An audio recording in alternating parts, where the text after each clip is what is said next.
Welcome to Geek Buzz. I'm Nixie Pixel, here to talk about nerdy stuff that tickles my neurotransmitters, like angry indie game developers and water sports for your PC.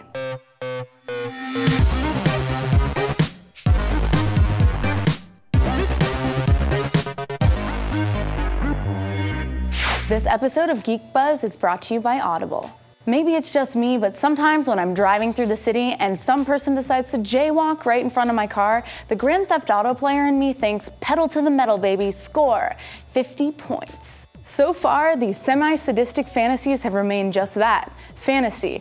And with VOLVO's recent advancement in tech, I may never have to worry about vehicular homicide being a reality. They recently announced their badass, if not slightly humorous, pedestrian detection and automatic braking mechanism.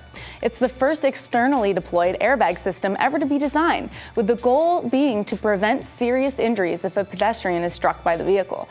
Guess I'll have to find other ways of scoring 50 points. Two Belgian engineers are making waves with a new water-based PC game controller.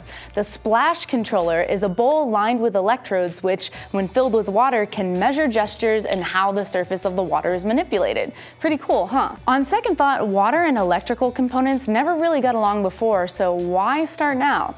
Regardless, we thought we'd seen it all with controllers like Move and Connect, but I can't wait to dive in and get my feet wet with this one. I realized I'm becoming really punny with this show. Now it's time to pay my bills. Actually, I much prefer having my addiction to sci-fi sated by sound waves. Really though, what passes the time better than listening to the unabridged version of Hitchhiker's Guide while you're stuck in traffic? Audible.com has the answer to the great question of life, the universe, and everything, 42, as well as 100,000 plus titles to charm your cochleas. Go to audiblepodcast.com/geekbuzz to get a free audiobook download of your choice when you sign up today. During my visits to GDC, I've found that indie game developers are humble, eager, and nice. Not the sort of people who you'd expect to piss off an entire nation, right? Wrong. Phil Fish, creator of Fez, the XBLA game which won the grand prize at this year's Independent Games Festival this month, when asked in front of a large crowd about the state of current Japanese games by an aspiring young Japanese game developer, Phil pretty much ridiculed him with this response: "Your games just suck." Later on Twitter he added, "I'm sorry, Japanese guy, I was a bit rough, but your country's games are fucking terrible nowadays." Fish has had several other choice things to say, such as gamers are the worst fucking people. And earlier, Fez is a console game, not a PC game. It's made to be played with a controller on a couch on a Saturday morning. To me, that matters. That's part of the medium. I get so many comments shouting at me that I'm an idiot for not making a PC version.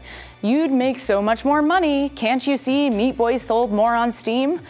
Good for them, but this matters more to me than sales or revenue. It's a console game on a console, end of story. I guess this means that his games will never be part of a humble indie bundle in more ways than one. Phil Fish may not be fracked for refusing to give gamers a chance at playing his game on the PC, but we know it's FUBAR to make huge judgment calls on entire countries or communities, right? Let me know what you think in the comments below, and don't forget to give that llama some love and subscribe. Talk nerdy to you later.